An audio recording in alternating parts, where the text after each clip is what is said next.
Sorry, I got the kettle on in the background. Old Bill, right? I was in pest control in that same era, right? And we all had our own work vehicle. Quite often we just work on our own, we work solo. But I also used to be the trainer. Right? I'd train everyone in the trade. So I quite often had someone with me, young fella. And sometimes we'd have big jobs to do, right? And it might be for a termite treatment way out in the bush at a big sheep property or something like that. So yeah, we had old Bill, right? No one wanted to work with old Bill. He was a disaster, right? Now he was a skinny little Englishman. He always wore a cowboy hat, right? And he was the only pest guy I'd ever, you see those TV programs and they had ties on, and the pest man would come in and he'll sort of suit up. No, it wasn't like that. We used to get filthy dirty in Australia. It was a dirty, hard-working, hard job of moving furniture, cutting holes in floors, drilling holes in concrete, lifting pavers. It was a hard job, right? And anyway, old Bill, he was. I'd say he would have been nearly 70, right? It's funny. The women would ring up the boss and say, "He's got no clothes on. I saw him out there in his underpants." And the boss would say, "No, it's just Bill suiting up," because he'd go there with the tie and all the flash equipment, looking real professional, real neat and that, and then he'd go around to his vehicle, strip all his clothes off, and then put overalls on and go to work. That's just Bill. That's how he'd done it, right? But they thought he was some sort of exhibitionist, but it was nothing like that. He was a lovely old guy, right? He used to drive trucks across Europe. Oh, he used to have this big V8 car.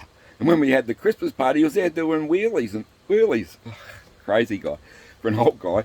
But anyway, yeah, so we had old Bill there. And the poor guy, he fell asleep. He got there before us. It was a 2-hour drive to where we had to go to.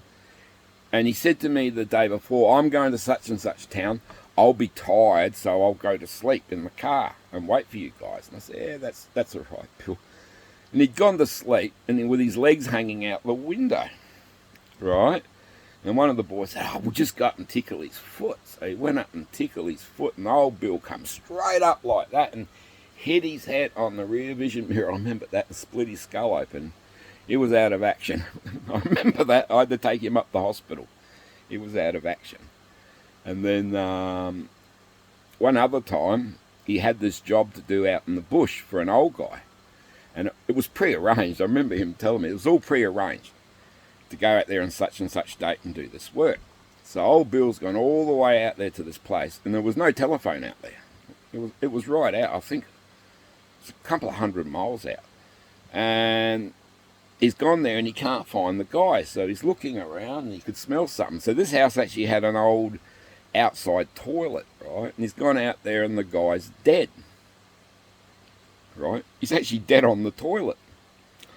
So you'd normally just call the authorities, wouldn't you, go into town and all that.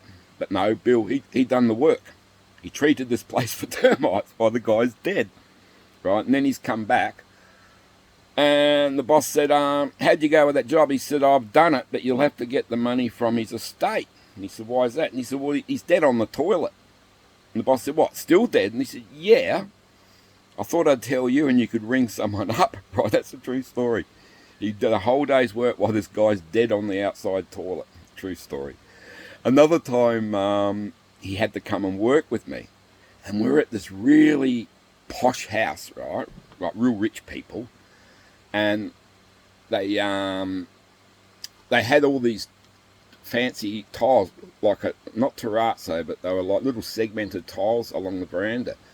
And we had to protect this stone house, so we had to drill fine holes through it and inject chemical down. So I'd done all that, and I'd colour matched the grout and sealed it all up.